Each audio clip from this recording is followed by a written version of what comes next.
Welcome back, Wolfpack. Vrolis here, and this is how to use Tyranitar. But wait, Vrolisify, you already reviewed all the Pokemon. You said it in your last video. Well, technically, I have already reviewed Tyranitar, except there was a rendering error that caused the last couple of parts of the video to get cut off and look something like this. Boost. Your special defense is going to go off the charts. You can still max out your defense.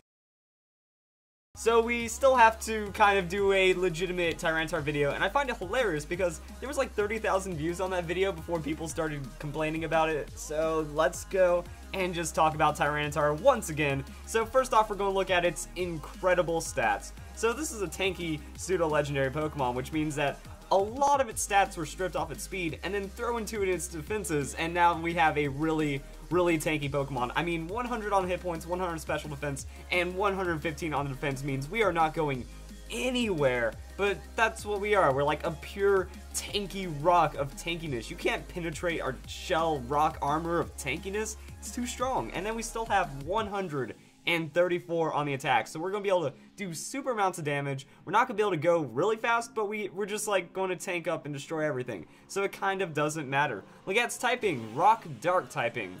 Okay, this is where things kind of get bad for Tyranitar because we have some of the most weaknesses in the game. We have 7 weaknesses: fairy, grass, water, steel, bug, ground, and a 4 times weakness to fighting. Now fortunately, we are super duper tanky, so we can survive those super effective hits, which means there's probably going to be a future weakness policy being discussed. Other than that, fighting though is our one thing that we'll probably never survive, so try to stay away from fighting type moves. And then we kind of get a trade-off in that. We have normal, flying, poison, ghost, fire, and dark resistances, as well as a psychic immunity. So a lot of things that don't bother us, a lot of things that do bother us, and one thing that is going to be the ultimate end-all for us. Hopping into Pokemon Showdown, Tyranitar is crazy in one of the coolest ways possible. So it gets Dragon Dance, and it's also super tanky, and has a lot of other crazy things you can do.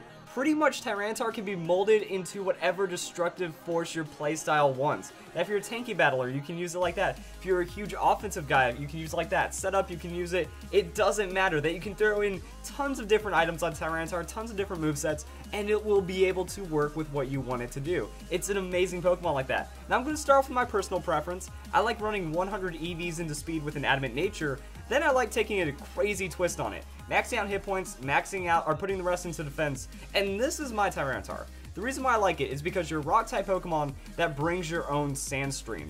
Rock-type Pokemon under Sandstorm get a 50% boost to their special defense, so special defense, that's already covered. I wish I could just like check mark that one off. Alright, special defense is done.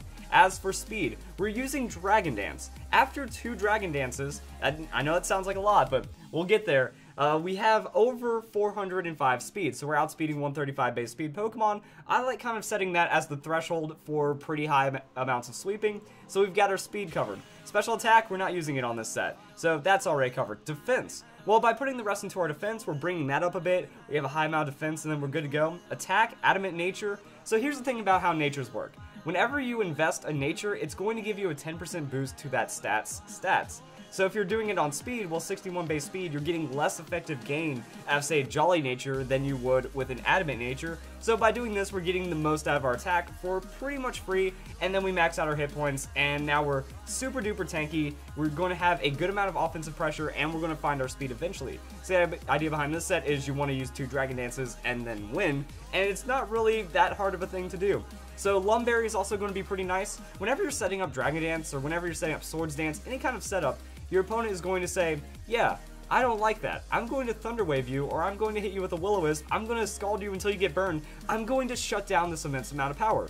Tyranitar with a Lumberry buys you that extra turn, and that could be that second Dragon Dance. That could just be something to where now you just return the favor and one-shot your opponent, and they don't have any other way of statusing you, so they're not going to be able to do anything to you that's going to like absurdly reduce your power after that Lumberry procs if you knock them out. So then we can just do all sorts of other things. Like now we're so tanky that we're a 3-hit KO, maybe even a 4-hit KO, so we safely get 2 Dragon Dances, we outspeed everything, then we just one-shot them, and that's going to be game. So that's the cool thing about how Tyranitar works.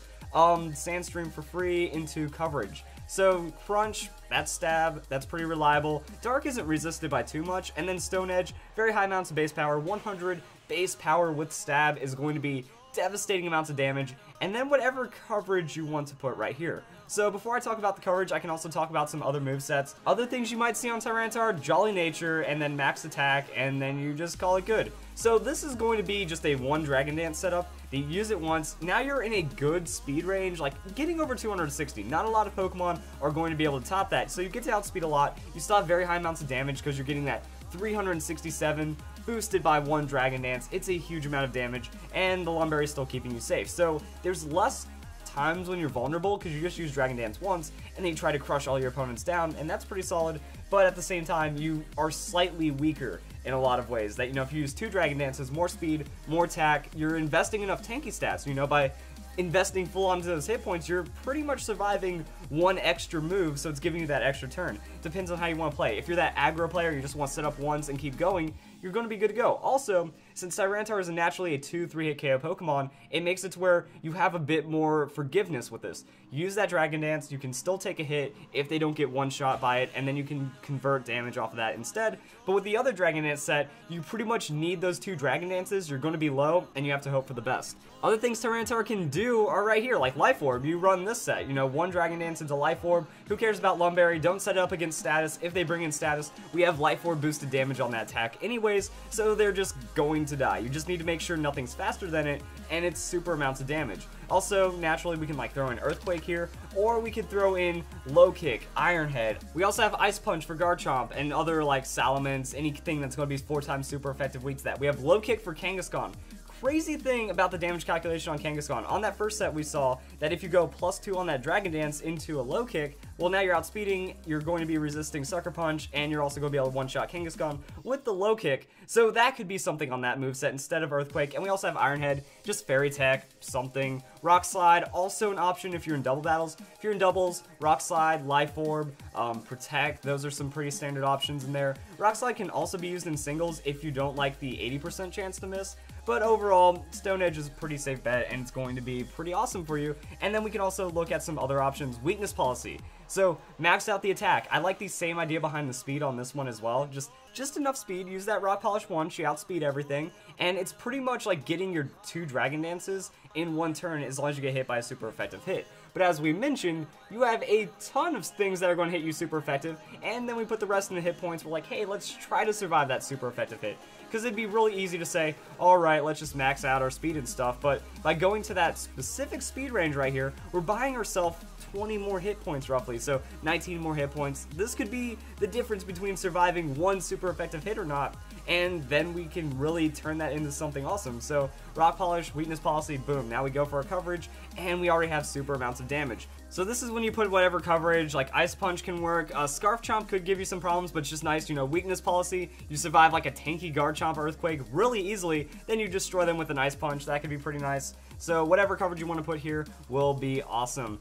Another moveset on Tyranitar is like super disruptive tanky setup, that what we do is max out hit points, max out defense, you know, generic ultimate physical wall, but with that Sandstream, well, our special defense is really good as well, so we get a free Stealth Rocks pretty much, like almost nothing is going to be able to knock us out of this, and if they taunt us, that's like really the worst problem that we could have. Set up Thunder Waves on the opponents, we roar them around, so taking sand damage, stealth rock damage, you're Thunder Waving a lot of different Pokemon, or depending on how you're playing it, you can switch out into like another setup Pokemon or sacrifice Pokemon. Anything with Sand Rush, Sand Force, these Pokemon are going to run away with the battle. Tyranitar comboing with Excadrill is really strong, even Stoutland. Stoutland has that Sand Rush into Protect Last Resort. You have that with a couple of turns with the Smooth Rock, you're going to be able to one-shot a lot of fools, but then again, Excadrill is really strong. You have Thunder Wave, so you're able to slow down some of your opponent's Pokemon. It's ultimate levels of disruption, as well as if they have a physical attacker that can't hit you super effective, just bring in Tyranitar, Thunder Wave Roar, switch out into another really safe Pokemon. It's going to be a huge sand team dynamic that you need to have a lot of Pokemon that synergize, you know, Aegislash, other rock-type Pokemon. Other rock-type Pokemon are really awesome as well. You go into them, they get natural special defense off that Sandstream for a couple turns, so they can set up how they want. You create a huge sand dynamic, and that's really how the team is going to play, but Tyranitar can be so disruptive from being almost unkillable that you can do a lot of really fun things with this. So this Tyranitar isn't looking to sweep, but it's looking to get an effective level of setup to where it can help you win the battle. And then we also have Assault Vest Tyranitar. Assault Vest Tyranitar is super fun, honestly. Like, whenever you run it, nothing is going to be able to damage you with special attacks. It's a super sturdy Pokemon because you're getting 2.25 times. You're getting 2.25 times your special defense because Assault Vest is giving you that 50%. It's 1.5 times a 1.5 times your special defense. So it's really crazy amounts of boosting right there. And with this, you can run Power Up Punch. So what I like doing is Power Up Punch into Payback. Payback 100 base power move if you've already received damage, and it's also going to get stabbed, so that's going to be ridiculous. Ice Punch, because you can survive a lot of Pokemon and then throw back a super effective hit with that. Stone Edge, but also, again, if you're looking for Kangaskhan, you can go Defensive Investment, Low Kick, you can go Earthquake. Earthquake is just really safe. Heatran doesn't like Earthquake at all. Aegislash, like in doubles if you want to hit a lot of different Pokemon. Like, this absolutely bodies a special Aegislash. Like, special Aegislash can't do anything to this Tyranitar because you just have way too much super effective damage back. And then it comes down to, like, King Shield outplays potentially, but in general, you're just not going to be taking that much damage. So, max out the hit points, get super duper amounts of special defense, and then you could even go with, like, full offense with like an adamant nature. This means you're going to get that power punch and you're converting a lot of one-hit KOs off of that. Or again, we can kind of split up some things, maybe drop it down to a range like 100 and then go for the defenses. So now we're still going to be physically tanky. We're going to have a lot of damage after that power punch. We're like a 5-hit KO Pokemon against some special attackers as long as they're not hitting us super all the time. And we just really make it count as this Tyranitar set. So that's kind of it for regular Tyranitar. Mega Tyranitar, it plays pretty much the same, but you get a bit more defenses out of it because it gets 10 plus to its base speed. So plus 10 on the base speed means you get Dragon Dance, and you can invest more into the defenses, while also getting a boost to defense and special defense, and carrying that Sandstream with more attack. So here's how this Tyranitar set works. Plus 2 on the Dragon Dance, because we're super tanky and almost impossible to knock out. Go plus 2 on the Dragon Dance, Stone Edge, neutrally KOing Kangaskhan again, as long as it doesn't have like crazy amounts of hit point investment. So Mega Kangaskhan, handled by Stone Edge, that way we can run other coverage. Earthquake Crunch is going to be pretty nice, and that's like it. So Mega Tyranitar is running like the Dragon Dance Tyranitar without an item. You can also go set up Mega Tyranitar, except you don't have the Smooth Rock.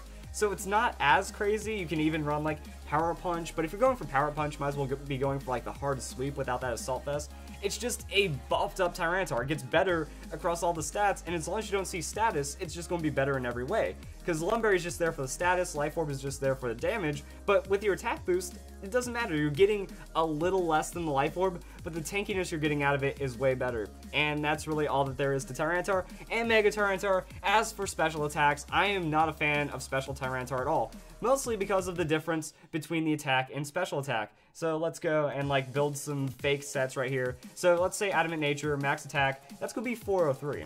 And say if we have a Modest Nature, max special attack, that's going to be 317. The damage difference between our moves isn't really that great. So say we have Ice Punch, that's going to be 75 base power compared to an Ice Beam. Now we do get crazy ice coverage. I cannot lie about that. We get Ice Beam, we get Blizzard, we get all kinds of crazy iceness right here. But 90 base power compared to the 75 isn't going to offset the difference between our attack and special attack. Now what really is the only difference is going to be Fire Blast. Fire Blast is going to have 85 accuracy, and it's going to have more damage from that special attack than our Fire Punch would. So if you're playing the accuracy game, and only against 4x super effective Pokemon does this work. So the only situation where special Tyranitar will actually beat out like a regular Tyranitar. Now we're losing the Dragon Dance setup. Now we're losing a lot of our really good stab coverage, like Dark Pulse.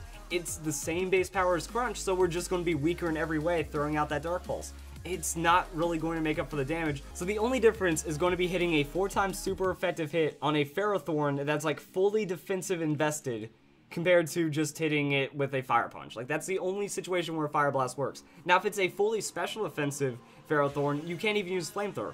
Flamethrower will not one-hit KO that Ferrothorn, so that's like why the damage just isn't there, even with like Modest and all sorts of craziness like that. So let's go and look at some things. So VGC 2014 set, like the Aegislash, you're going to be hitting it with Dark Pulse instead of Fire Blast. So the Ferrothorn, if we say, let's just say Uber Support, I know that's fully special offense invested. Fully special defense invested, let's pull this one up to level 100. You know, that's barely KOing with the 101, but you also have a Life Orb. Say we knock off the Life Orb. You're not even one-shotting a Ferrothorn with this Fire Blast if it's fully special defense invested, if you don't have a Life Orb. So now you're taking damage at the end turn. There's all sorts of redemption things that happen. Like, I don't like special Tyranitar because the damage things just really don't add up. Let's go and take regular, let's find a different Tyranitar. I'm saying Dragon Dance, why not just change this around, whatever, Adamant.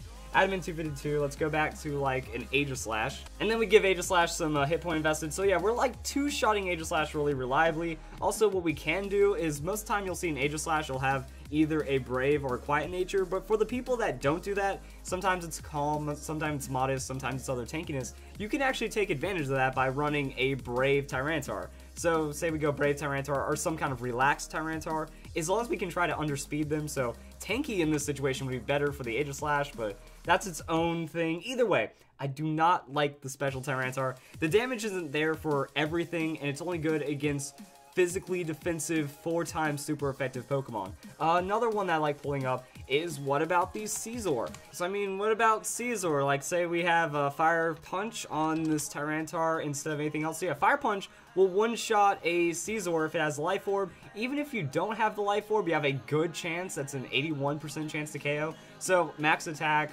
Adamant nature, brave nature, whatever, you're going to be able to do a lot to the Kasger. It doesn't really threaten you with Bullet Punch at all, so yeah, the Fire Punch doesn't really edge out the Kasger too much, and if you see like weird sets, you know, full hit point investment with a little bit of defense is the most common on Kasger, but like I said, unless it's like full defensive investment, it doesn't really change too many things around. And then Tyranitar, pretty much I'm just going around, because I've seen special Tyranitar in singles as well. It's not just a VGC specific thing, and even then, when you're dealing with VGC threats, pretty much the only thing I could see it for is if you're running, if you really, really want to bring in Tyranitar, but you're too afraid of Intimidate to bring anything else physical, like, that would really be it.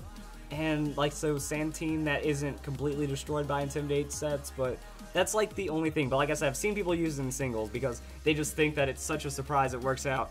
It's very specific. I'm not saying that it's the worst set ever and that you can't use it. This is just a guide, and this is my opinion of special Tyranitar on my guide. If your opinion's different, go run it, have fun, see how it goes. But I've never seen success with it. I've never found success with it. I feel that it was something fun, like someone was like, hey, I found the greatest tech ever, and it caught someone off guard once or twice for that tournament, and then that was it. But then when you break it down, you know, it's very specific, very, very meta specific for that. Sometimes it works, but generally just don't use it. You have to really think about using the special Tyranitar to get the most out of it. So if you guys enjoyed the video, that's how you use Tyranitar and how to not use special Tyranitar. I hope you all have a nice day. Thank you for watching.